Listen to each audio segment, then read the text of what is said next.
The man who became the definitive Sherlock Holmes had previously played Watson on stage, and the role he is now remembered for cost him his health, consumed the last decade of his life, and ended before he could finish what he had started. Behind Granada's landmark adaptation lies a story darker than any case Holmes ever solved. Fact 1. He had played Watson first. No, my dear sir, do not commit yourself to rashness because you are temporarily depressed. When Granada Television approached Jeremy Brit in February 1982 to play Sherlock Holmes, Brit was not coming to the character entirely fresh.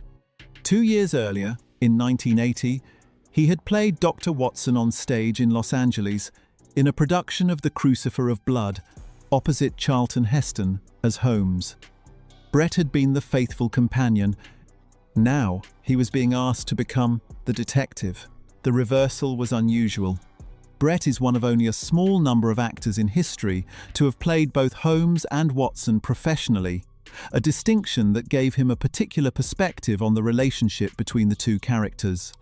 He knew what it felt like to stand next to Holmes and observe him, which informed his understanding of how Holmes needed to appear to others.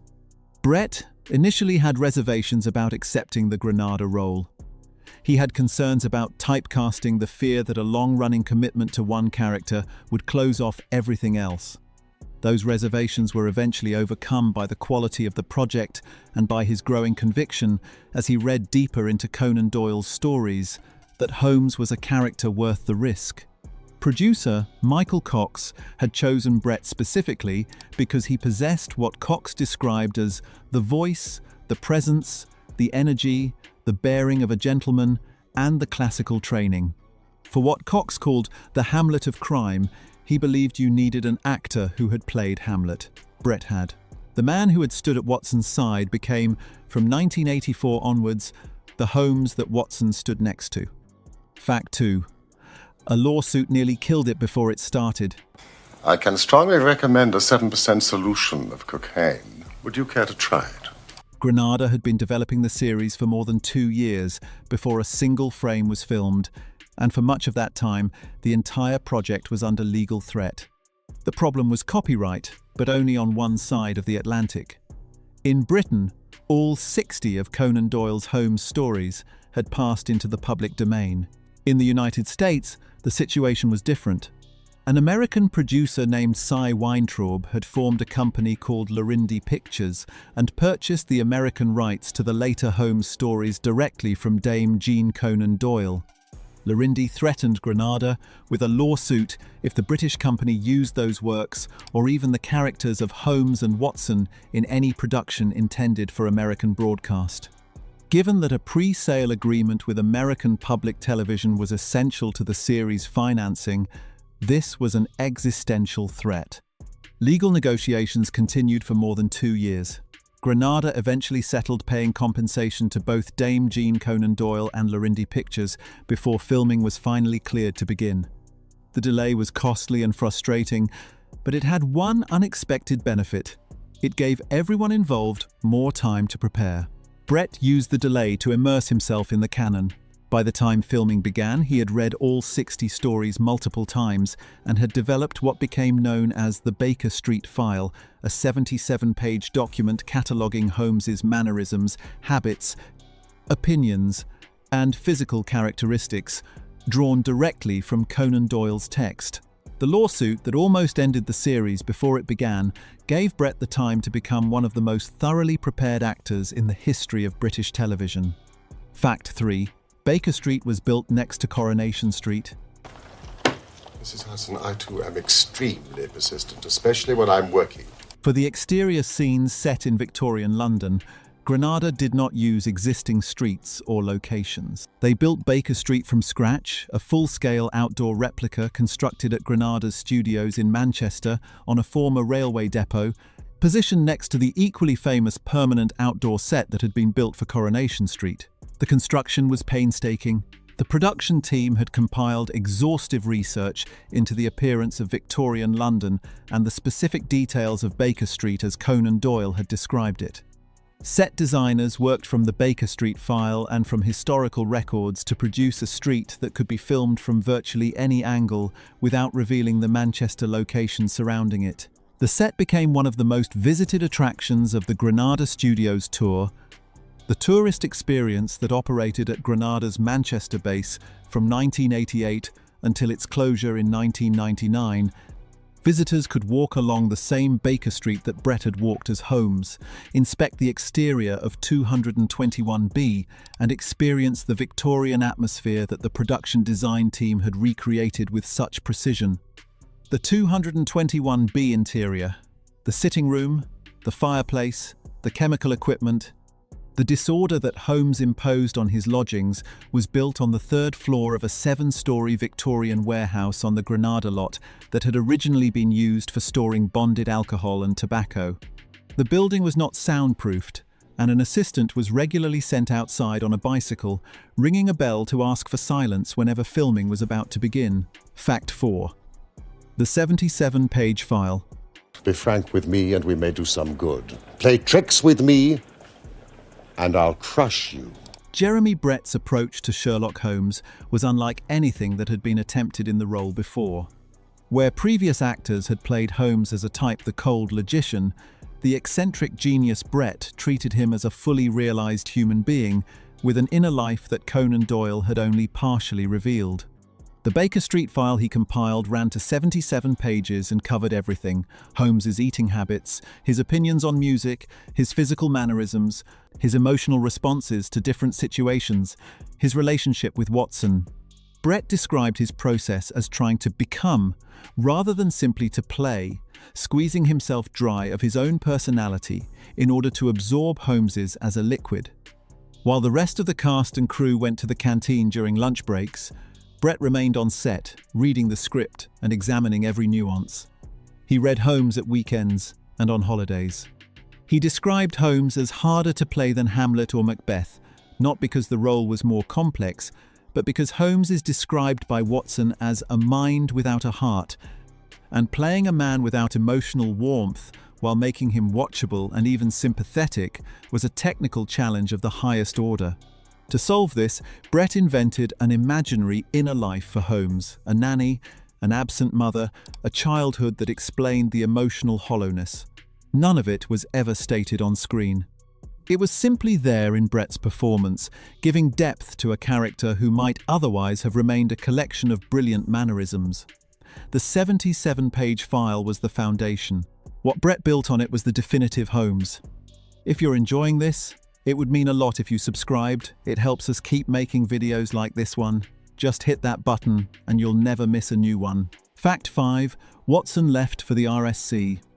To the logician, everything should be seen exactly as it is. And to underestimate oneself is as much a departure from the truth as to exaggerate one's own ability. The Watson, who appeared alongside Brit in the first series of adventures, was David Burke, an actor who brought intelligence, physical energy, and a clear-eyed capability to the role that deliberately contradicted the bumbling, comic Watson that Nigel Bruce had established in the Basil Rathbone films of the 1940s. Burke's Watson was capable, observant, and genuinely useful, closer to Conan Doyle's original than most adaptations had managed. Burke left after the first series. He had been invited to join the Royal Shakespeare Company alongside his wife, and they both felt the joint work was the right decision for their family, which included a young son. He departed on good terms, recommending his own successor, Edward Hardwicke, another respected stage actor whose portrayal of Watson would define the character for the remainder of the series. Hardwicke's Watson was warmer and more weathered than Burke's a slightly older man, more openly devoted to Holmes, whose loyalty was not just professional but deeply personal. The chemistry between Hardwicke and Brit became one of the series' defining qualities. Hardwicke later described Brit as the most extraordinary actor he had ever worked with, and the most demanding colleague he had ever had. The transition between the two Watsons is visible to viewers who watch the series in sequence. Burke's Watson is sharper and more reactive. Hardwicke's is deeper and more emotionally present. Both served the series well, but it was Hardwicke who was there for the decade of deterioration that followed, and whose steadiness provided the counterweight to everything that was happening to Brit off-screen. Fact 6. He filmed Holmes's death, then his wife died.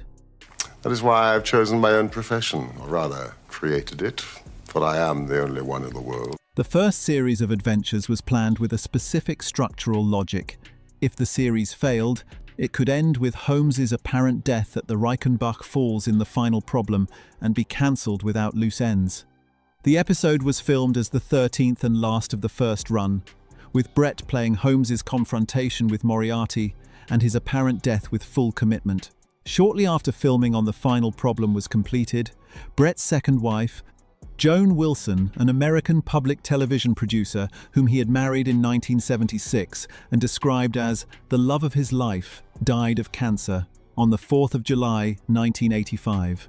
He had described their relationship as one in which he would start a sentence and she would finish it. Her death devastated him. He returned to the series in 1986 to film the second run, The Return of Sherlock Holmes.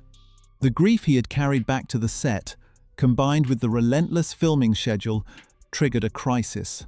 Bret began exhibiting severe mood swings.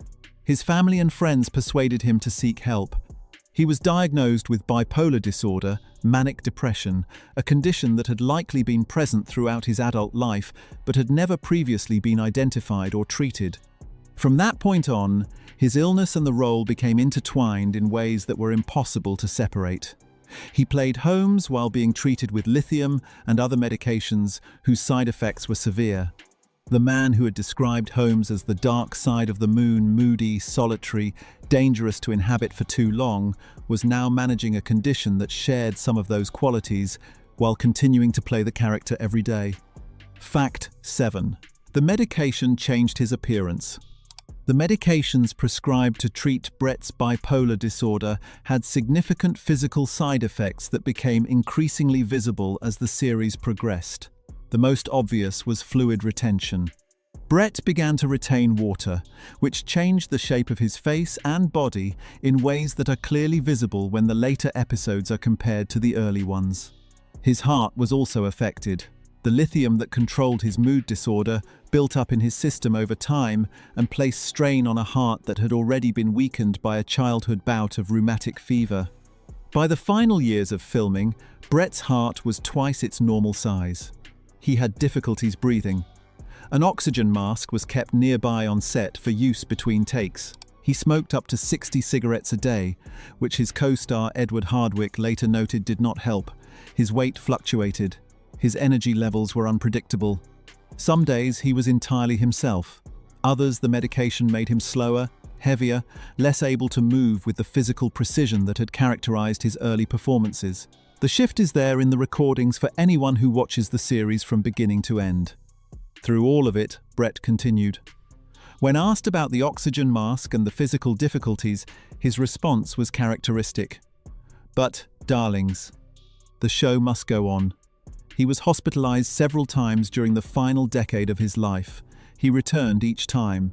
The 77-page file was always there, and the character he had built from it remained his North Star even when everything else was unstable. Fact 8. He called Holmes, you-know-who. However did you guess, Mr. Holmes? Miss Smith, I never guess. As the years of playing Sherlock Holmes accumulated and the personal cost of the role became clearer to him, Jeremy Brett stopped using Holmes's name in casual conversation.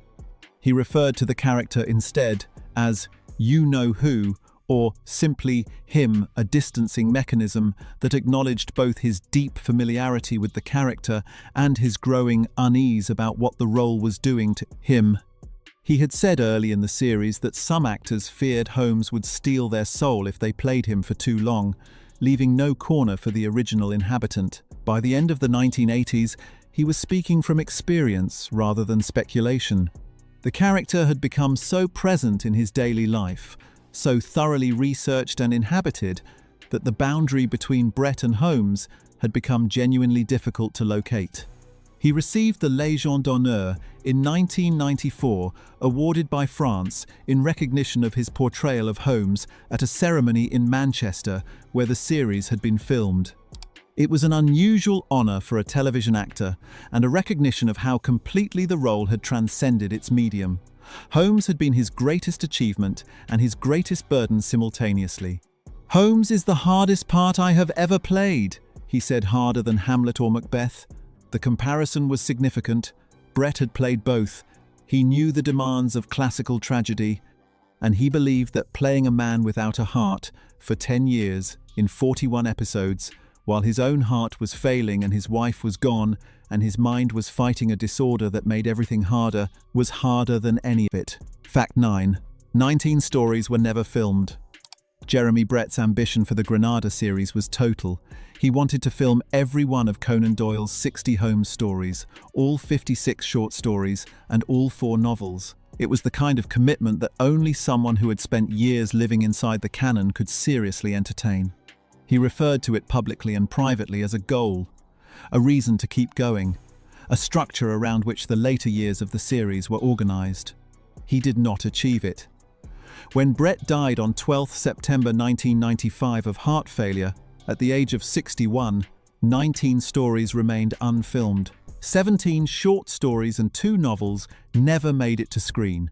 The series that had begun in 1984 with such careful preparation, the 2-year legal battle, the Baker Street set, the 77-page file, the meticulous faithfulness to Conan Doyle ended not by design, but by the failure of the man at its center to survive long enough to finish it. The stories that were adapted, 43 of the 60, across 36 hour-long episodes and 5 feature-length specials, represent one of the most comprehensive and faithful adaptations of any literary character in the history of British television.